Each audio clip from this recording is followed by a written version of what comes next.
let's do something for the community instead that would make an impact. Akron police are trying to improve their relationship with the community, and they are asking for your input.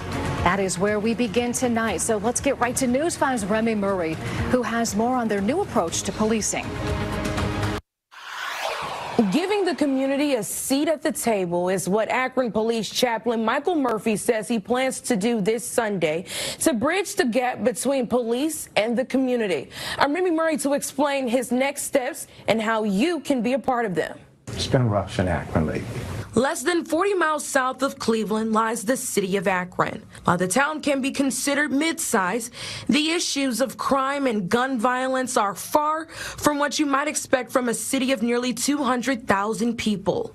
Even more challenging is the lack of trust law enforcement officials say the Akron community now feels towards police, following the most recent incident where Akron police shot and killed 15-year-old Jasmine Tucker on Thanksgiving night, which comes nearly 2.5 years after Akron police shot and killed 25-year-old Jalen Walker in June 2022. So now Murphy says he's working to bring perspective, healing, and understanding through an event focused on bridging the gap between police and the community. I don't want to just meet and we just gripe about what's going on. I want to actually have some action plans. Unlike past community events, Murphy and Bridging the Gap organizer Victor McDowell tell me they're taking a more unique and intimate approach by inviting Black law enforcement professionals from across Northeast Ohio to a private luncheon with community leaders and organizations. I know there's a shared experience regardless of the position that we hold,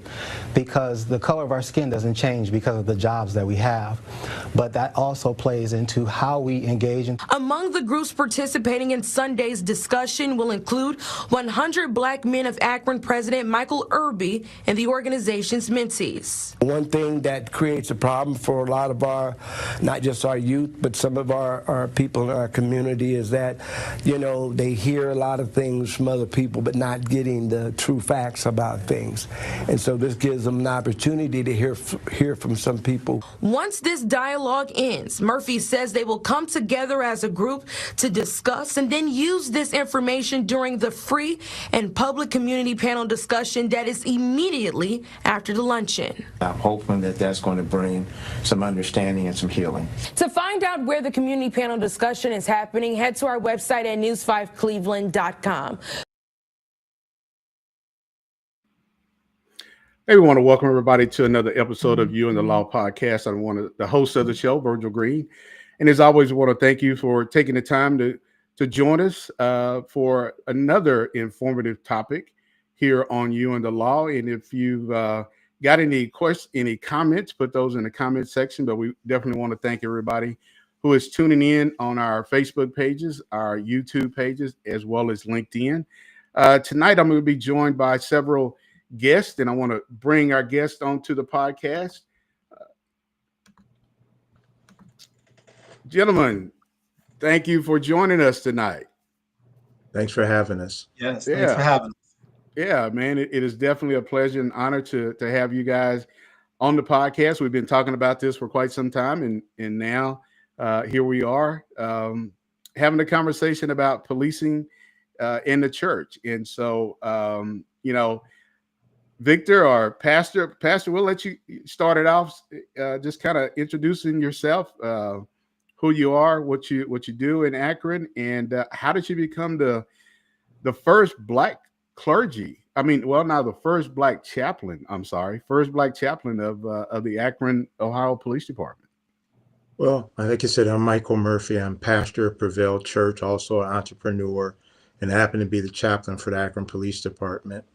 I've had a long relationship with a lot of police officers, white and Black, by virtue of the previous job that I had. Also, my son is an Akron police officer as well. So former Chief Milet, they kind of recognized some of the work that I was doing and the interaction that I was having with a lot of the officers. And we hadn't had a chaplain in like 12 years because the previous chaplain, he had took ill. And he had left to start the Safety Forces Center.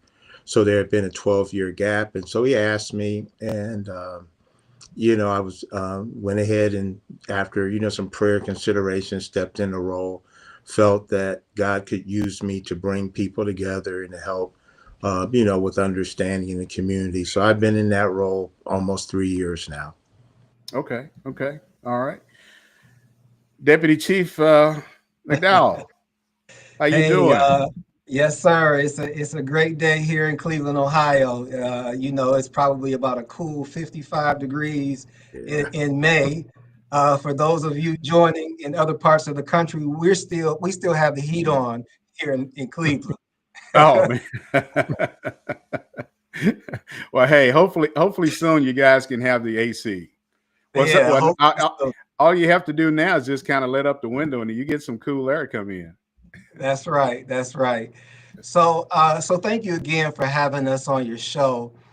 So again, my name is Victor McDowell Jr. I also serve as the current president for the Greater Cleveland chapter of the National Organization of Black Law Enforcement Executives, also known as NOBLE. We Noble. have roughly about 40 plus members throughout Northeast Ohio. And so I'm representing both federal, state, and other local law enforcement officials. And we have great leaders that are part of our organization, such as Pastor Murphy. And so, and along with my work as being a deputy chief, this conversation is really near and dear to my heart to talk about the opportunities that we have in many of these challenges to bridge the gap, not just for the community, but really for all of law enforcement. Yeah. And so Yeah. Noble really stands in a gap in many of these conversations as we dig deeper into some of these challenges, but again, the opportunities to unify us all. And the part about my job that I love the most is I get to travel to a lot of different communities, many departments, work with a variety of chiefs on a number of issues to help us all figure out how do we best address some of the most critical challenges that are facing all of us, not just here in Akron in the city of Cleveland, but throughout the United States. Yeah. Yeah. Yeah. Well, it's something that, we've talked about, youth violence is something that occurs in every community, gun violence. And, oftentimes, everybody is trying to figure out why are these things happening. And one of the things that we've talked about on our podcast before is that where's the voice of the faith-based community? Where are they at? They are in the community, but oftentimes you don't really see them at the table. And Pastor Murphy, it's good to see that you have reached out and brought those people to the table. And if you would kind of speak on the clip that I just showed about, you were instrumental in putting this event together called Bridging the Gap with Noble and with 100 Black Men.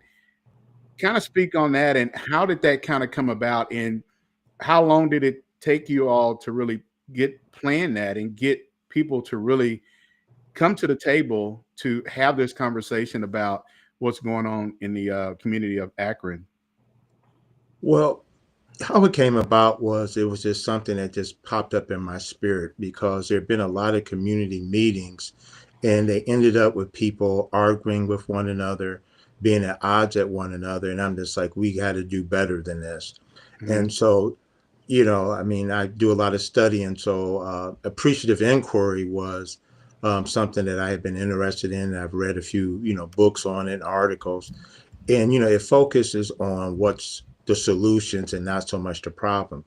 So I had this idea of this, bringing, my brothers and sisters from Noble down, so people in our community could see that there are high-ranking Black law enforcement officials in the communities surrounding Akron. So that was, number one. The number two was just to have a serious and just focused dialogue about problems, solutions.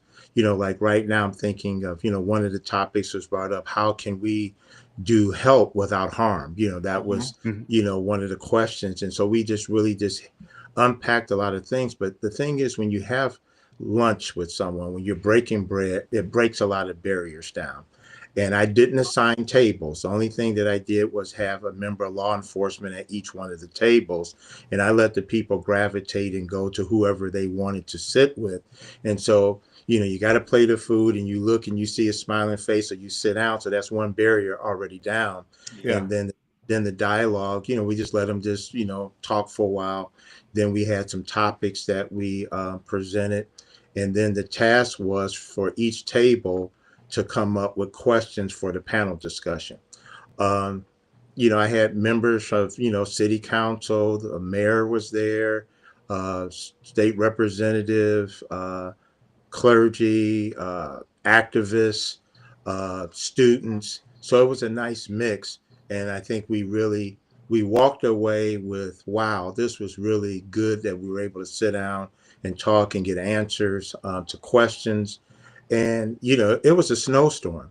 So, there for a while, I thought, man, people are not going to show up. And, we did have someone that was going to come up from Columbus, it was just too far in a snowstorm, and someone else couldn't make it. But for the most part, we were in a full out snowstorm, Northeast Ohio snowstorm, Oh, and wow. we still had people show up and they didn't want to leave. Yeah. Okay. I want to Okay. add something. I want to add, Yeah, go ahead. kind of add to the environment and some of the other reasons why it was successful. From a cultural perspective, we set this up family style. I mean, the pastor kind of laid it out. We have food. This was basically a family conversation. Right. And that's the way we structured it. Mhm. And the family was, as he said, current political officials, the current police chief. There were a variety of people who came to observe and participate. And one of our foundational goals was to really set an example of how, when you're going to have a crucial conversation of this magnitude, the environment really sets the pace on the pace and flow of how things are going to be. The other piece was we partner with a media personality who was very neutral in their approach and asking and answering questions.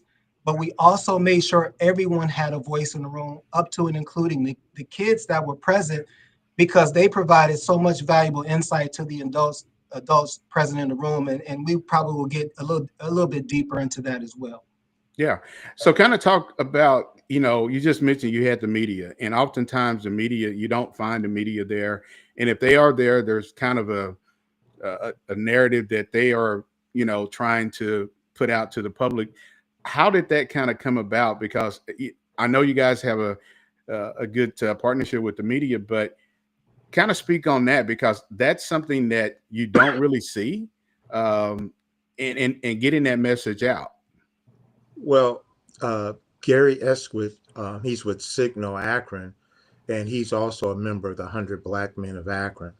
And he approached me, says, hey, I would love to moderate this thing for you.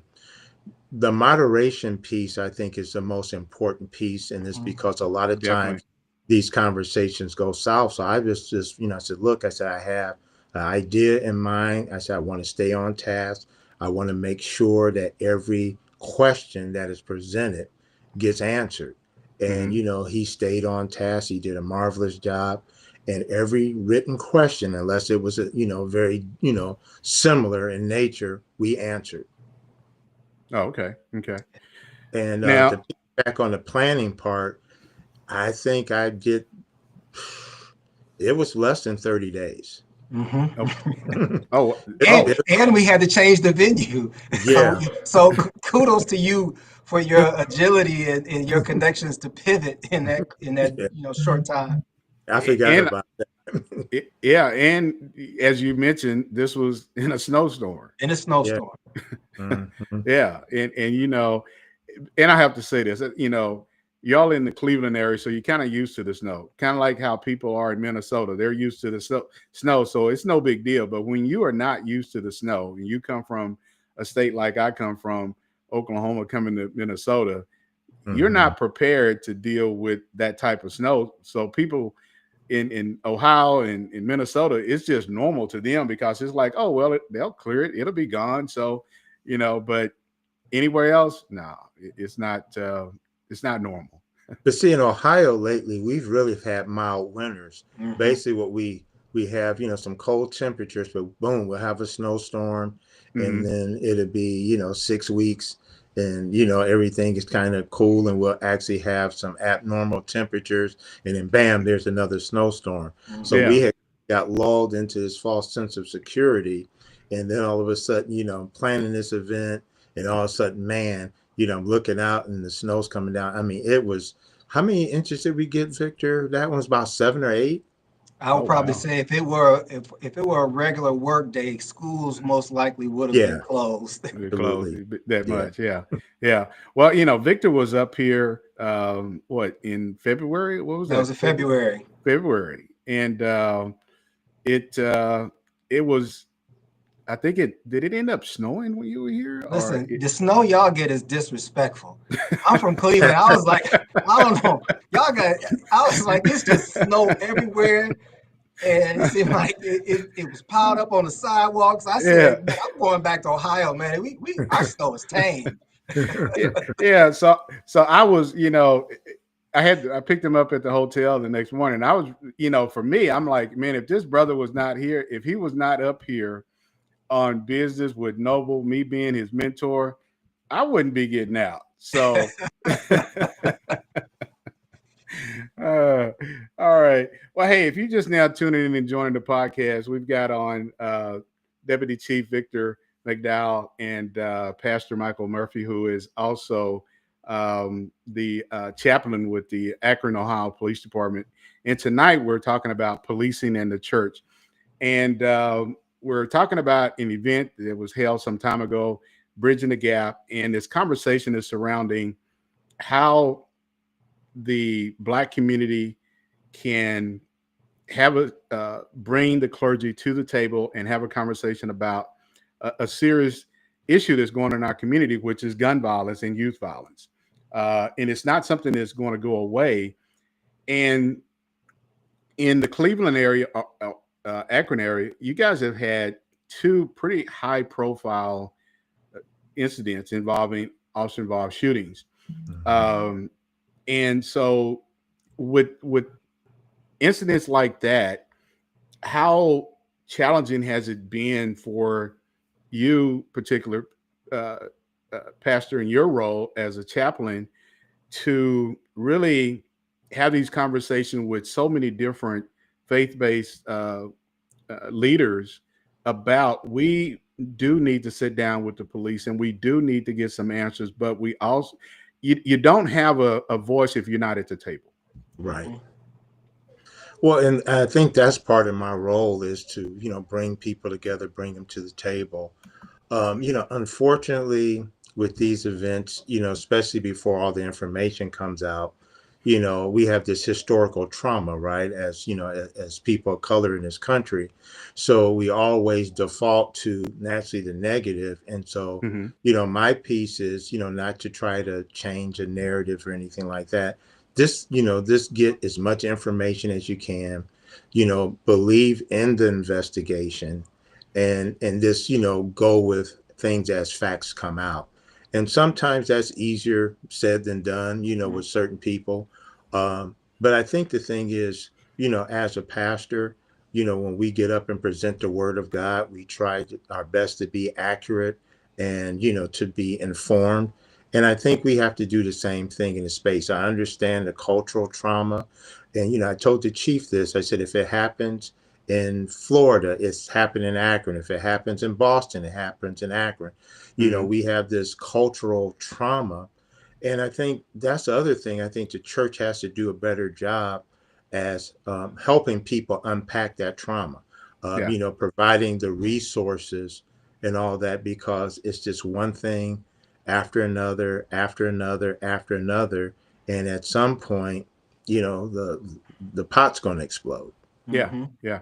Well, one of the things that we've also talked about this before is, if you go back to the civil rights era, the church has played as Pastor, a key role in the civil rights era. And it kind of seems like, after the 60s and 70s, you didn't see that much involvement with with churches. Now, I'm probably, in the South, you probably still had some of that same leadership there. Can you kind of, speak on, has the church kind of taken, just a standpoint of let's kind of see what's going on, but how has that kind of come about to where the churches have kind of removed themselves from certain things that are going on in the community? That's a tricky thing. I would say it's been a gradual pull away. I remember as a child, the church was 2.5 blocks down the street, and people walked to church. Yeah. So that sense of community has been lost. But then let's just fast forward to COVID. I think COVID was the thing that really caused the church a lot of damage because people were isolated. People weren't at church. They were either at home, watching a live stream or watching a national televangelist. And then unfortunately, the way neighborhoods are now, and, people have moved different places. A lot of churches aren't necessarily in the center of the community. And then unfortunately, certain churches have kind of become inward focused and not outward focused as far as doing a lot of community things. We're fortunate here in Akron. We do have some churches here that are doing some great things, but everybody's not on the same page. So when you have this disconnect, and then the youth are not in the church like they used to be, because when you look back at the civil rights movement, most of the people we've seen in the pictures are the same ages of the young men and women that are getting killed by, police or by each other right now. And so you have disconnect, and it's just been kind of hard to get people back. And I think a lot of the young people don't see the church being relevant anymore. And I think that is something, and I had this conversation yesterday at an event that was hosted by Cities United, where I made a comment that you have a generation who really don't know anything about going to church. Right. I think we all grew up in the church. Our parents went to church. Our grandparents went to church.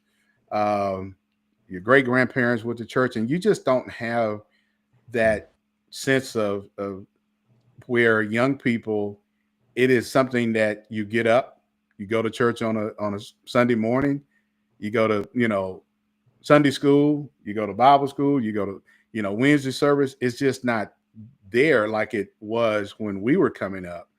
And so I think that has caused some of the problems. But Victor, the pastor mentioned about COVID, and I think when COVID happened, nobody really knew what to do. And I think there were churches who were trying to figure out, how do we get our message out to the community? And because we've never used technology to do that, you've had some of the mega churches, they didn't miss a beat. But if you were just a local church on the block in the neighborhood, you had to try to figure out, how do we connect with people? So Victor, I don't know, have you, what is your take on when COVID happened? How did the church really try to, and Pastor, is you as well, but how did they kind of figure out, hey, now we're going to be isolated for quite some time. So now we have to figure out how to use technology to connect to people. Yeah. So if you don't mind, I want to go back to your other question about where is the church in the middle of this. So I would say, from my experience, the churches are present, and I'd rather use the term religious institutions. I think there's a polarity that exists, particularly in urban communities where there are high incidents of violence, because the polarity is this. In one sense, we're having a conversation about we need more police, we're over police, and we need to talk about community policing. But to address the violence, unfortunately, the tools that are available to law enforcement are oftentimes incarceration.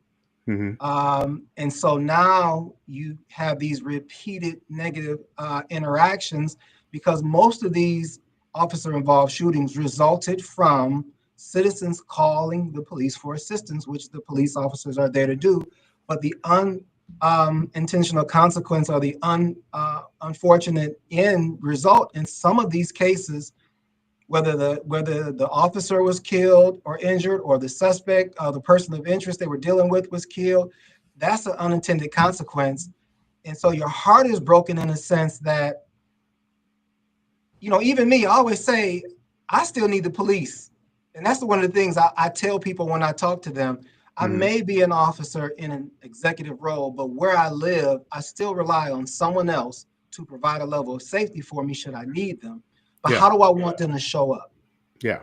And so that was part of the root of our conversation is how do I want them to show up? I want them to have a community caretaking approach, but it's difficult when you're dealing with violent individuals who are cavalier about carrying firearms. I always say, like in our environment, the kids will say the guns aren't for you. The guns are to protect us against themselves. Mm-hmm. So it's like, so from the church's perspective and from the community's perspective, it is a tremendous challenge to think, how do we hold officers accountable?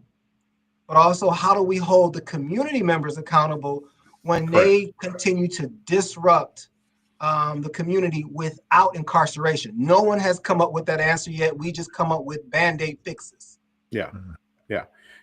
And I think, that is something that just continues. The cycle continues, and you got everybody pointing fingers at everybody because, you've got people saying, well, the only solution is to lock somebody up. Yeah. And the only solution is that they go to court, they're going to get sentenced, they're going to go to prison, but now there's going to be another line of people who's going to follow that path, but nobody has figured out how to stop that from happening. And that's the piece that comes in the community, and that it has to be everybody. It just can't be the church. It just can't be law enforcement. It has to be everybody in that community. And really, it just cannot be one race. Absolutely. But, at the end of the day, I think we have a problem in the Black community that we need to solve when it comes to Black on Black crime, and have this conversation with these young men and women that taking a gun is not the solution to your problem. No. Stealing a car is not the solution to your problem, but what is going on at home. And I think, one of the things that we kind of shy away from talking about, Pastor, is mental health is a serious problem in this country. Right. And there are some things that's going on in some people's homes that when something happens, they're going to call the police. And we know now that's not always the best solution. No. Yeah. I had a call probably thinking maybe 6 weeks ago, 8 weeks ago. It was a young man that was experiencing some mental health issues. He had came up here from Columbus, and he stole his father's gun, stole his father's car. The father called the police. The police arrived. He began to shoot at the police, and they returned fire. And, he ultimately ended up being deceased. And so, that just highlights, the mental health issues. But then on another note, I think it's abnormal for 14, 15, 16-year-old kids to see their friends getting killed. And so that's a trauma that those kids carry. And, what are we doing to help them unpack that trauma? And then I think it's almost to the point now that some of them are desensitized to it because they've, at 15, 16 years old, they've seen people get shot. They've seen people get stabbed. And so now it's not a big deal to them anymore. I had a situation where, a 2-year-old got shot and a 17-year-old got shot.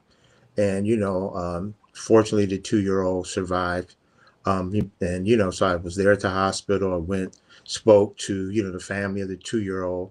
Then I went down and spoke to the 17-year-old. And, he got shot in the leg, but it was like it was no big deal. And, Mhm. and I had to, let you know bullets don't have GPS, that, you were fortunate Yeah. that, you were shot in the leg and not in the chest. Yeah. Well, and you mentioned something, Pastor, that I think a lot of kids in this generation, they don't think that they don't have that thought that I'm going to live or they're going to live to be, you know, 80 years old. Right. That just does not, it's not there with some. And Hmm. it's almost kind of like you just mentioned that they've seen so many of their friends get, shot either by the police or just by violence in the community. And so it's normal. And Mhm. even when we talk about, just with school shootings, it is something that these kids are having to deal with, but nobody has kind of come up with this. How do you prevent that from happening? Uh, and how do you prevent some of the things that these kids are seeing, because they're not getting any kind of social services to talk with them about the trauma that they're Mhm. dealing with. And you have some kids, Victor, who feel like just in there, I don't need that. I'm tough. I don't need that. But Hmm. in reality, They they need it. do. They do Yeah. need it. Yeah. It's showing up in the form of grief because the statement "I don't need it" is their coping mechanism. And when you look at the larger societal issues, we have normalized violence. If Oh Hmm. you yeah. go to any arena, regardless of the demographics of the attendees, any major event, TV show, rap music, not hip hop music, is probably one of the most widely played genres of music around the world.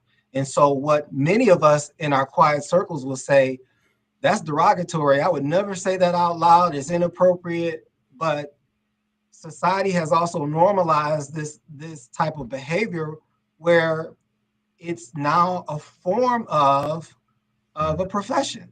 So to piggyback off of what you've already said, yes, violence happens even in suburbs. It always amazes me when I run into kids in the suburbs. Like, you have two parents at home that work, and you still want to be violent in the suburbs, and they moved you away from that urban environment for you to have a better life. But see, it's the Yes. culture. It's the You know, culture. Yeah. if you look at the Instagram videos and the clips and reels and so forth, kid going around with a Draco or RPG, or they're taking a gun out of somebody's pocket. The culture has gotten to the point that it's promoting this, Mm-hmm. and the church has to figure out a way to be that counterculture agent in this space. And I talk to a lot of pastors, and this is not all, but some have just kind of written this generation off, and just feel that, hey, it's going to be what it's going to be. I'm just optimistic and just crazy enough to believe that we can still continue to reach them. I just think that we have to offer resources. It's not just enough to say, don't put the gun, don't take the gun, put the gun down or whatever. We have to give them some resources and have to show them some pathways. Like I said, I'm a member of the 100 Black Men, and one of our models is they can be it if they can see it. Mm-hmm. And so we Yeah. have to highlight, different pathways, whether it's through mentoring or, just experiences, so they can see, hey, just 5 minutes on the other side of town, people are living different. And this is not what's going on in their neighborhood, and give them, excuse me, the chance and the hope to Yeah. believe that they're going to have a better future. Yeah. And you know what? One thing I find is when people get to a point, people who've been involved in that lifestyle, when they get to a point they want to change their life, do you know security and police is one of the primary jobs they Yeah. go into? Yeah. Yeah. Yeah. There's some job security. Yeah. I mean, Yeah. honestly, they're like, I live this life. I think I'll be good at it. And I have to say, ma'am or sir, your background would not allow you to enter this profession. But I am being serious too, Yeah. because over time, they do see the opportunity and the value of being, like you said, the job security of being in service of serving the community. But I think we're also talking about, the leadership perspective. And I want to go back to the bridging the gap conversation that we had. Yeah. So we had 3 different chiefs. 2 were retired. One was a sheriff, one was a female, one was a current chief. So it was important for the city leaders to hear from their perspective, because we were honest about what it means to go into a police department to attempt to change the culture. I would tell you, there's no person that will go to a job where they know that they have a punitive boss and expect to retain employees. So some of our conversations was, accountability isn't just, getting rid of people. Accountability is improving the culture in a way that people can buy into, really believing in being what a peacemaker is in your community, where you're advocating for justice, you're promoting unity, but you also have to infuse the chaplain, the officer well-being. Because if you just sort of think back on your own experience and listen to what the chaplain is saying, you show up to work, you got dead kids, you got officers being shot at, you're watching people in the community daily cause harm to themselves. And I would tell you, I've been in this job almost 30 years. Nearly most of the people that I've met in this profession, they come in with the idea that they want to help people, but they get frustrated and they say, you know what? I'm just going to enforce the law, because when I show up and I try to engage and try to have meaningful dialogue, I get beat up, I get accused of being a racist, I get accused of all these other things. And if you're a Black officer, you don't really care about us. You just supporting the you hear it all. So at some points, you got to have a level of leadership that says, we want to keep you engaged, but we got to provide some resources for those doing the job, as well as provide those resources for people in the community who are most impacted by this violence. Right. Yeah. Well, so this event that you all had, Bridging the Gap, about how many people came into that space that night? We didn't count, but all the chairs and tables were full, so we probably had about 110. Yeah. Okay. Which is like you said, it's not bad when you got a snowstorm and. Well, listen, when you're serving brisket and mac and cheese, listen, the pastor, when I said it's a family style dinner, I meant it in every way. But that's why we said we set the example of if you're going to bring the community together, then make it culturally appropriate. Yeah. Food, listen, food brings people together. Will bring people together. Oh yeah. Now you talking brisket and you talking some cookout. You talking some cookout food. So we had real food. No, it wasn't no box lunches. No. Yeah. No, none of this here. No. You got a box and here's a sandwich and here's some cookies and here's some water. You had some. No, you sound like you had some mac and cheese and brisket. Man, we had brisket, pulled chicken. Oh gosh, mashed potatoes, green beans, apple pie, pecan pie, peach cobbler. No, we did it up. Yeah, well, and that's what gets people together. As you mentioned, Pastor, when you break bread, it breaks down those those walls that we see around us. If you can kind of speak on in his profession, and Victor knows this as well, we are not the most open. We don't have that open door. Right. And you don't see police officers putting themselves in these spaces where they really should be at, especially if you're working in the community.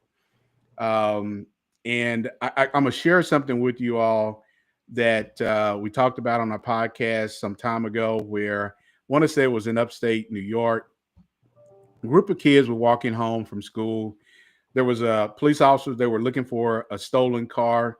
There was apparently a black female who was driving this stolen car, but they stopped this group of kids who were walking home from school, and they specifically targeted a young black female. These kids were under the age of probably 12.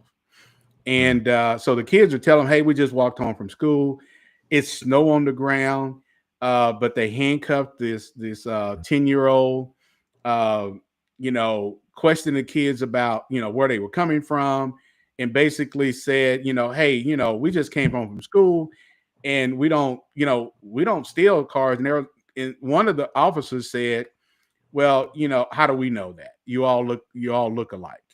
And so eventually they had a picture of the person that they were looking for, had no resemblance to this young girl, other than maybe the color of her jacket.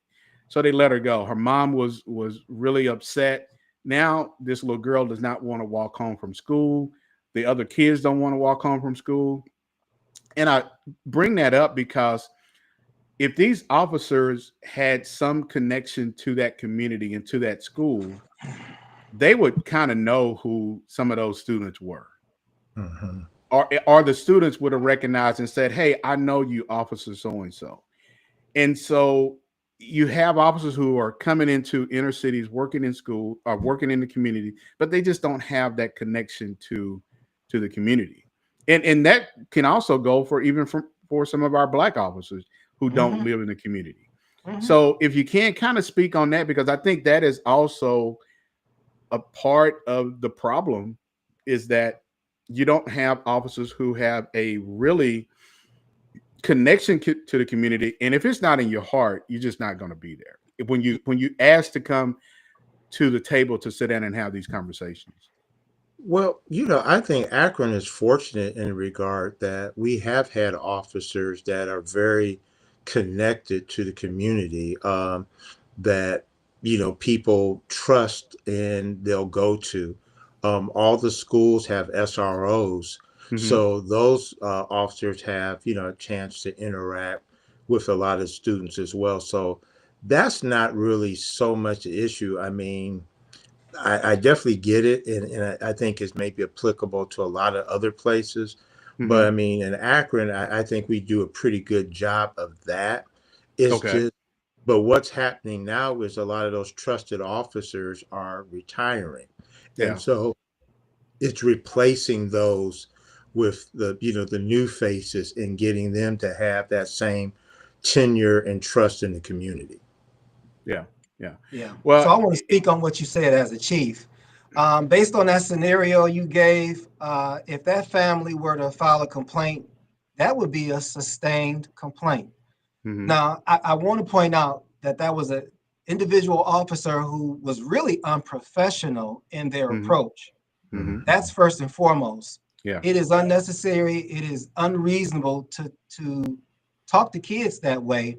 And when you look at statistically, police generally have the most difficult time with youth. When I define youth between the age of 13 and 25, 13 is pretty much kind of almost like the age range you kind of described. 13 is just enough for your parents to give you a little bit of freedom. 25 is enough that you're still going to be out in the world, working, partying, doing other things where you're most likely to have police contact. But along with that age group, it's the least respected by adults. Yeah. And so what you just shared is a story of disrespect, which is really shouldn't be tolerated in anyone's community. Yeah. And the last piece that I'll say is, even for me, I work in one of the poorest communities in the United States. I'm not from here. It was a cultural shift for me. But what I've learned from the officers who work here, naturally, they don't grow up in an urban environment, is they have a heart to serve. Yeah. And it doesn't matter their race. These people here love our officers because they are respectful. They recognize the environment that they're in. There's a level of support, but there's also there's an expectation that you're going to be professional as well. And so it's not always about, because no one really lives or works. It's not always that opportunity for you to do that. But I also found that the officers who grew up in the community, they have a more difficult time, because guess what? People know your family. They threaten you. They bring up your past history. I've seen it go the other side as well. Yeah. Well, and you have a different generation of policing. Where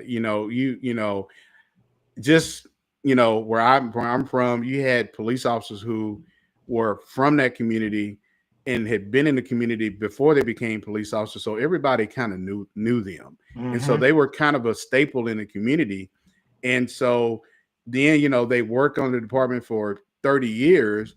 And then when they retired, there was a lot of historical knowledge that's going out the door. And you've got a new officer coming in, same race, but there is no historical knowledge of the community as it would be with those officers who have been on the department for 30 plus years. Absolutely. And that's one of the challenges when you consider the retention challenge is from these officers that jump from different departments, through lateral transfers. The impact that it's having on a profession is our ability to police is based on relationships. So if you only stay at a department for 1 to 2 years and you jump to the next department from 1 to 2 years, there is very little to no relationship building that's taking place, and it's impacting our communities. Yeah, it is. Yeah. So guys, I want to just remind those, if you're just now tuning into the podcast, tonight we've got on Deputy Chief Victor McDowell and Pastor Michael Murphy, who is the chaplain with the Akron Police Department. And tonight we're talking about policing and the church. And they recently hosted an event in the Akron area called Bridging the Gap. And Pastor, just kind of get back on that conversation about, that bringing everybody together. You guys sound like you had a panel discussion. What were some of the things that kind of came out that stood out to you that you probably either expected or didn't expect? And Victor, you as well, because you were there, that kind of came out of that panel discussion. I don't think it was anything that came out that I didn't expect. I was just pleased with the amount of engagement. Okay. And the camaraderie. I mean, you had one of the activists in Akron that probably is, on the police radar, he's not somebody that they're just going to knock on the door and say, right. But he's sitting there next to the police chief. Okay. And I just think just the interaction, because like I said, the mindset was bringing people together. And this wasn't a racial thing, but I knew that with the wounds that had been present, the same information, but coming from a trusted individual from the community, someone who's had the shared experience of being Black in America, I thought it would resonate differently. And so just the amount of interaction, just the tone of the whole thing was just pleasant throughout. We did, talk about some difficult subjects as far as, police discipline and accountability and all those things.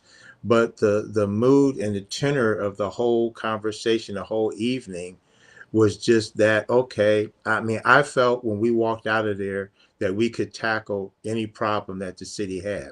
And what I told the individuals that were there, I said, in this room, this is a solution to every problem that we're experiencing. We just have to find a way to work together. Yeah. Now, I would say, I think we would have had a larger audience, but people probably thinking about the nature of the conversation, because part of the headline was from the Black police perspective. And so, I think from that side, I was a bit surprised. But one of my greatest takeaway was one of the students spoke towards the end of the event, and let me tell you how impactful this was. What he said is that most of the kids don't have an issue with the police.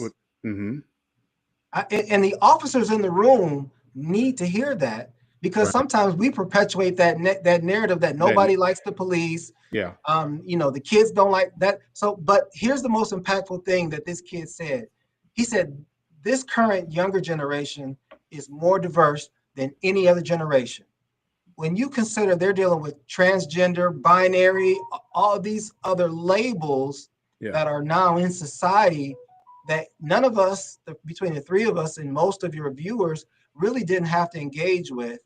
and you look at all the national incidents, the introduction of social media, text messaging. So this particular group, in the way this kid framed it, it was so enlightening, because the adults are the ones who needed to sit and be students in that moment to recognize we have to get past our own biases and how we engage with each other. Yeah. Well, And you know, go ahead, and the Pastor. thing was, the young man said that he had been arrested on a couple occasions as well. Yeah. And he said the police were fair and respectful to him. Right. Yeah. But we don't get to share those stories because the media is a business, and anytime there's an African American and negative police interaction, that gets the most views on social media. It's sensationalized enough that that's a high priority story. So guess what? Our lens is through is that single story that continues to repeat itself over and over again. Yeah. Well, and you know, I'm gonna go back to something that happened in the Minneapolis area that you guys are both familiar with. You know, 5 years ago, George Floyd was murdered. It was during COVID. A lot of people were home. A lot of people saw that viral video, and you had kids who were witnessed that. Yeah. Right there when it happened. And when you talk about some of the things that you know these young people are facing and dealing with, there's some anger there, there's a lot of trauma there, and oftentimes they really can't talk to their friends about it, and they really don't want to talk to their parents about it if their parents will listen, because there's so many other things going on. And I think this is where, and we talk about so many programs that have been taken out of the communities. You know, you got summertime recreation programs are being taken away. Cities are, oh, we need to cut this. Everything is being cut when you shouldn't be cutting funds to youth programs, but that's the first thing that gets cut. And these kids don't have, they don't come together to have these kind of conversations. And so one of the things I want to ask you all, is this something that you all are thinking about doing again when the weather is nicer, when it's not a snowstorm? Maybe it's in the springtime. Is this something that, well, let me ask you this also. How did the city leaders, because you said the mayors were there, you had some other elected officials there. What was their response to being in the room? Because that's a space that they're normally not in. They were, thankful that, I did it, looking forward to another one. And, I am beginning to plan to do another one. I really would like to do, in a different vein. I mean, I think, having a conversation is great, right? But we got to get to action. And so, so the next one I think would be more centered around, okay, what are the next steps? What can we do to make some immediate changes? What small parts can we all, bring to the table to try to shift, the narrative, try to, decrease some of the violence. And so that's kind of where I'm going with the next one. Okay. So as far as one thing I will share is, here with Noble, we have a partnership with our three major sports team called the CO3 Team Alliance, the Guardians, the Cleveland Browns, and the Cleveland Cavaliers. So we host what's called Conversations for Change. And what we do is we bring kids together from all different types of neighborhoods. We bring officers from different neighborhoods, and we feed them. We always feed them.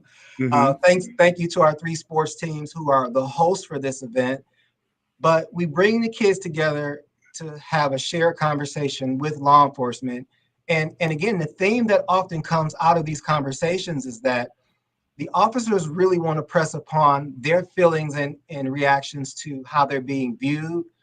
And the kids often shared with the officers that they want to have a better relationship, but it's their peers and their parents who give them grief about maintaining these relationships. And so, and I shared that because again, we are having these conversations and they're positive and they're uplifting. But it's a matter of how do we expand it, and so that other communities have similar experiences as we're discussing on tonight's call. Yeah.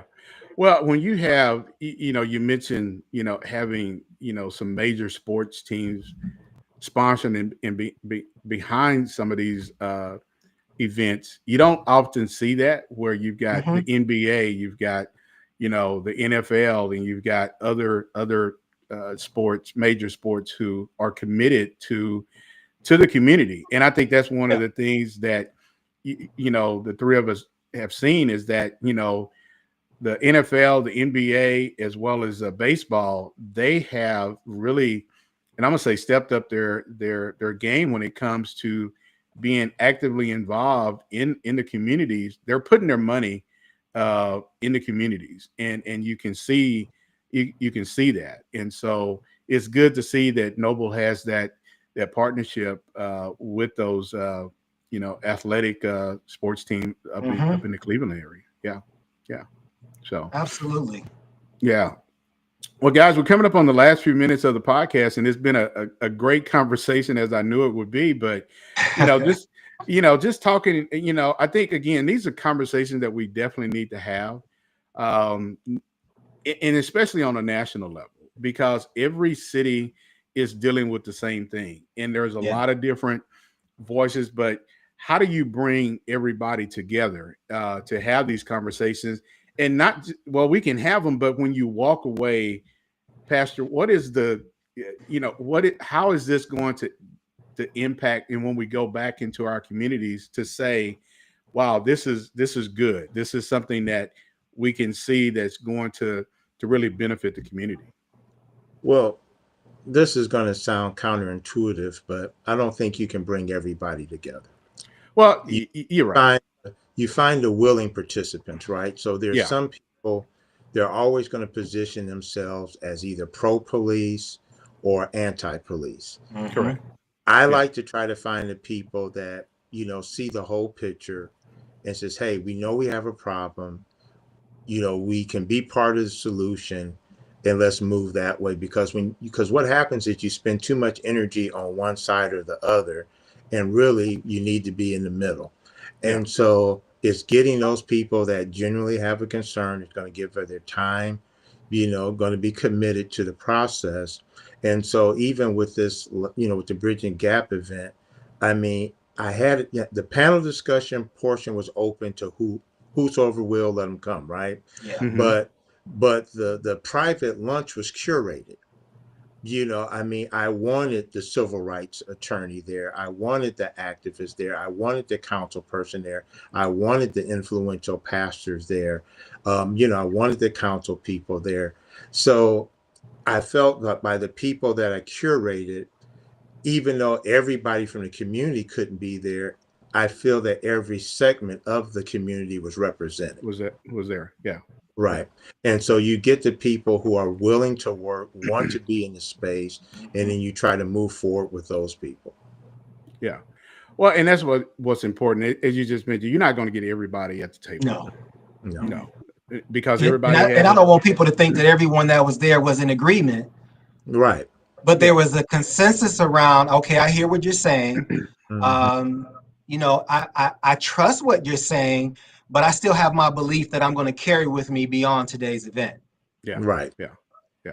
Well, and at the end, like you just said, everybody's not going to agree. We can always agree to disagree, but there has to be, some positive outcomes from having those conversations for people to feel like their time wasn't wasted, even though they were fed pretty well. Their time wasn't wasted. But now, how do you come back and build upon that conversation, whether it's a year from now or 2 years from now, 6 months, whatever it may be, but to come back with some different, plans to how do you combat youth violence, gun violence, and how do you make sure that police are held accountable, but also are very transparent with the community. Well, I like what the attorney Brian Stevens said. You got to get proximate to the issue. You do. Regardless of, I always believe the union's responsibility is to hold management accountable. Yeah. Community's responsibility is to hold themselves as well as city leaders accountable. So there's accountability that goes around for everyone. but I'm also mindful of who each of these organizations are beholding to. Yeah. And I think when you put it in that perspective, you can set boundaries around what's possible. And then you know kind of what the pastor said, you know who you can work with and who you can't. But at the end of the day, to build a healthy, sustainable community, you have to have investors willing to come in and invest in the community. You have to have people who are willing to bring resources into a school, because two things that build community: public safety and exceptional schools. Yeah. That's what people absolutely want. Oh, If yeah. you don't have a quality schools, you could pick any community here in the United States.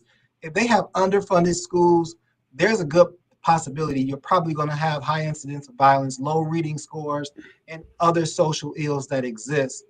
And so it's not just a conversation. It really is about getting those decision makers, those grant writers to say, if we really want to have transformation, it may take on average 15 years to infect a generation. It can't be a 2 to 3, 5-year plan. But the one thing I'll close with this: for any community, when you have a police executive who is willing to work and listen to you, it's so important for the community to say, we have somebody who's willing to listen, who's willing to acknowledge our challenges. Now we got to turn back to each other and say, we got to get our stuff together. So when I go to my chief or my mayor, we got to have a plan to say how we going to get things to moving forward as well. And oftentimes it sometimes you get a chief, they may last 2 to 3 years.